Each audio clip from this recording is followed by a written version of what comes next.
میرے پاس اکثر والدین آ کے جب یہ فرماتے بچہ ہمارا بدتمیز ہو گیا سر، تو میں والدین کو دیکھ ہی جا رہا ہوتا ہوں، وہ مجھے فرماتے ہم کہہ رہے ہیں بچہ بدتمیز ہو گیا، آپ ہمیں دیکھ رہے ہیں.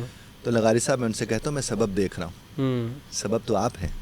آپ کا لب و لہجہ درست ہوگا، آپ کے کمال بچوں کی کا لب و بات لہجہ آپ نے درست کی ہے. اور اسی سے مجھے ایک بات یاد آتی ہے کہ مولانا رومی صاحب جو لکھتے ہیں کہ کلام کہ تو کریمی من کمینہ، ٹھیک ہے کہ مولا تو کرم کرنے والا ہے تو ہم ہی کمینے ہیں اصل میں.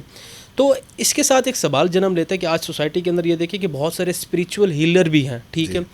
آپ اس سے کس طریقے سے ڈیفرینشیٹ کرتے ہیں؟ آپ کی کوچنگ اور ان کی کوچنگ میں کیا فرق ہے؟ دیکھیں جو ہیلر ہے اسپریچول بڑا کام کر رہے ہیں، ہم لوگ بھی ظاہر اس میں کہیں نہ کہیں شامل ہو جاتے ہیں. یہ جتنے بھی بزرگان دین تھے وہ اسپریچول ہیلر ہی تو تھے. اب کیا ہوا کہ آج کے کچھ لوگوں نے تماشا سمجھ کے ان کا تماشا بنا دیا، کیونکہ آپ کو پتہ ہے آج کامنٹ کسی کا بھی کوئی دے دو، کوئی بات کر لو، ان سے دوری کے نتائج نکلیں. دیکھیں میں آپ کو ایک بات عرض کروں، اخلاق سے بڑی کرامت کوئی نہیں ہوتی. اخلاق بہت بڑی کرامت ہے، اور صوفیہ کے ہاں تھا ہی یہی. ان کے اخلاق اس درجے کا ہوتا تھا کہ وہ کرامت کے طور پر لوگوں میں وہ کبھی کسی کے ساتھ مقابلے بھی نہیں آتے تھے. وہ غرور اور تکبر تو ان کو چھو کے نہیں گزرتا تھا. اس لیے آج دیکھ لی داتا صاحب، آپ چلے جائیں، آج بھی داتا صاحب یہ نہیں دیکھتا کہ یہ نشئی ہے، یہ کون ہے. صحیح بات، اس کو ان چیزوں سے فیض ملتا ہے جناب. اور اولیاء کو تو اس سے ہوتا ہی نہیں تھا، کبھی بھی نہیں تھا. جتنے بھی پیر ہیں، مرشد ہیں، جتنے لوگ ہیں، ان کو کبھی ان چیزوں سے وہ اسپریچول ہیلر ہی تو تھے، وہ لائف کوچ بھی تھے، وہ موٹیویشنل اسپیکر بھی تھے. تو انہی کی شاخیں ہیں یہ جو ہم لوگ کسی نہ کسی شکل میں آپ لوگوں کے سامنے موجود ہیں. بالکل ایسا ہی. اچھا، جہاں آپ نے ریلیشن شپ کی کمزوری کی وجہ ایکسپیکٹیشنز بتائی اور سوشل میڈیا بتایا، اور یہ بات تو اب سچ ہے کہ ہم یہ دیکھیں بہت سارے ریلیشن شپس کے اندر یہ ہوتا ہے کہ جیسے اب شادی کی بات کریں، شادی کے ایونٹس کی بات کریں، اس کے بعد ہم بچوں کی تربیت کے حوالے سے بات کریں تو بہت سارے بلاگرز جو ہیں وہ اس طریقے سے کانٹینٹ بنا رہے ہیں جو کانٹینٹ بالکل ہی فریولس ہے ٹورڈز دا کرنٹ سچویشن کی اگر ہم بات کریں.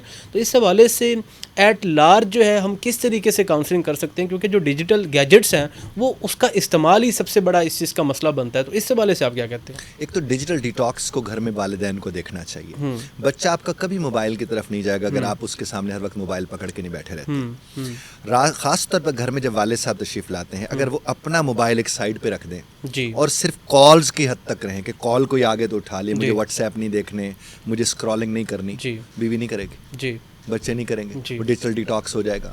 دوسری بات، میں نے اپنے ادارے میں یہ کوشش کی کہ میں اپنے جب دوستوں کو بلاتا ہوں تو میں جو ہی وہ تشریف لاتے ہیں میں کہتا ہوں صاحب ایک ٹوکری آ رہی ہے، سب اپنے موبائل اس کے اندر رکھ دیجئے، آدھا گھنٹہ بے شک ہمیں دے دیجئے، لیکن یہ آدھا گھنٹہ وہی ہے وہ جو پہلے گپیں لگا کرتی تھی دوستوں میں، احباب میں، وہی ہم کر کے دیکھ سکتے ہیں.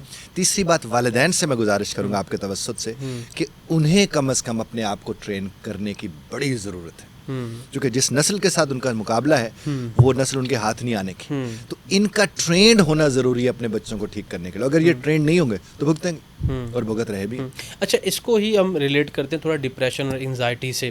یہ بھی بہت سارے ڈاکٹرز بھی جو سائیکالوجسٹ ہیں اس چیز کو ریلیٹ کرتے ہیں خاص طور پہ ڈیجیٹل گیجٹس سے کہ آپ کی جو انزائٹی اور ڈپریشن کا جو سبب ہے وہ اس وجہ سے ہے کہ ساری رات آپ فون، موویز، نیٹ فلکس دیکھتے ہیں.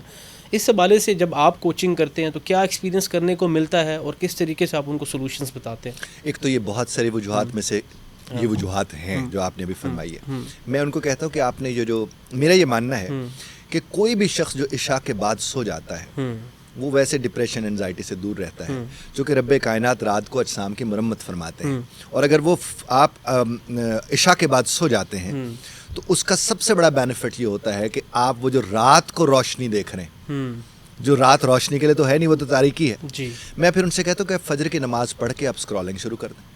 آپ نے جو بھی کرنا ہے آپ کرنا شروع کر دیں، وہ دن کی روشنی میں تو کریں. اور جو لوگ یہ کام کرنا شروع کرتے ہیں ان کی زندگی میں تبدیلی آنا شروع ہو جاتی ہے.